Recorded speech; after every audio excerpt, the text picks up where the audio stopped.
Dengan saum ini, saum puasa ini bukan hanya disyariatkan kepada umat Nabi Muhammad SAW saja, tapi syariat saum ini telah diperintahkan kepada umat terdahulu. Kama kutiba 'alal ladzina min qablikum, sebelum umat Nabi Muhammad SAW, saum ini begitu efektif untuk membersihkan kolbu atau rohani kita. Maka Bapak Ibu sekalian, mari kita lihat penciptaan. Yang pertama adalah malaikat. Imam Ali karamallahu wajhah menjelaskan, rukibal malak min nurin duna syahwatin. Allah menciptakan malaikat itu dari cahaya tanpa diberi nafsu. Maka malaikat itu patuh, la ya'sunallah, tidak pernah maksiat kepada Allah. Para malaikat itu semuanya patuh kepada Allah. Kenapa patuh? Karena tidak diberi nafsu. Itu malaikat. Kemudian yang kedua, warukibal hayawan min nafsin. Allah ciptakan hewan atau binatang dari nafsu dan tidak diberi akal atau tidak diberi kolbu.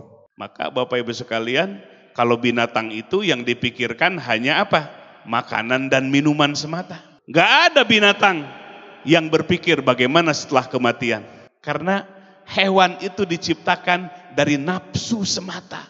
Hanya memperturutkan nafsunya saja, kebutuhan biologisnya saja. Maka kalau manusia hanya memperturutkan hawa nafsunya, Al-Quran menyebutkan ulaika kal an'am balhum adol. Mereka itu seperti binatang, bahkan lebih sesat dibandingkan dengan binatang. Ibu-ibu, bapak-bapak, dina pikirannya teh duit, duit, duit. Dari bangun tidur sampai tidur kembali, duit, duit, jika marmot. Bapak, ibu-ibu, ayah marmot tadi di Cilolohan.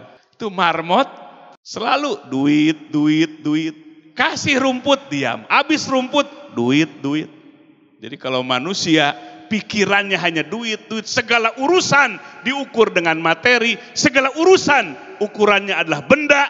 Maka itu disebutkan dalam Al-Quran, kal an'am, seperti binatang. Balhum adallu, bahkan lebih sesat daripada binatang. Binatang tidak diberi akal oleh Allah Subhanahu wa taala. Lalu yang ketiga, Imam Ali karamallahu wajah mengatakan, rukibal insan min kilaihima. Allah ciptakan manusia dari kedua-duanya, diberi akal sekaligus diberi syahwat nafsu. Paman samat akluhu pakana faukul malak. Kalau manusia akalnya mampu mendominasi nafsunya, akalnya menjadi raja, nafsu menjadi tawanannya, maka martabatnya lebih unggul daripada malaikat. Mau Bapak Ibu sekalian martabat kita lebih unggul daripada malaikat? Jadikan akal dan hati kita sebagai raja, nafsu kita menjadi tawanannya. Paman samat syahwatuhu pakana dunal hayawan. Barang siapa yang nafsunya jadi raja, manusia yang menjadikan nafsunya jadi raja, maka posisinya lebih celaka, lebih rendah dibandingkan dengan binatang. Maka kalau kita lihat di berita-berita, ada anak membunuh orang tuanya, ada suami membunuh istrinya, atau sebaliknya suami membunuh istrinya, istri membunuh suaminya. Terjadi seperti itu karena ujung pangkalnya adalah memperturutkan hawa nafsu. Maka nafsu itu Bapak Ibu sekalian keinginannya tidak terbatas. Sementara kemampuan kita sangat terbatas. Mencari rezeki, penghasilan kita terbatas apa tidak terbatas? Sangat terbatas. Per bulannya ada yang dapat 2 juta, 3 juta, terbatas. Tapi nafsu kita keinginannya tidak terbatas.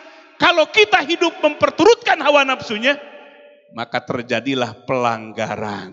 Nah, di sini Bapak Ibu sekalian, pentingnya bagaimana supaya nafsu kita tunduk kepada akal dan hati kita. Jadikan akal dan hati kita jadi raja yang menentukan sikap dan tindakan kita. Jadikan nafsu kita menjadi tawanannya. Itulah orang yang bahagia, bahkan martabatnya lebih tinggi dibandingkan dengan para malaikat.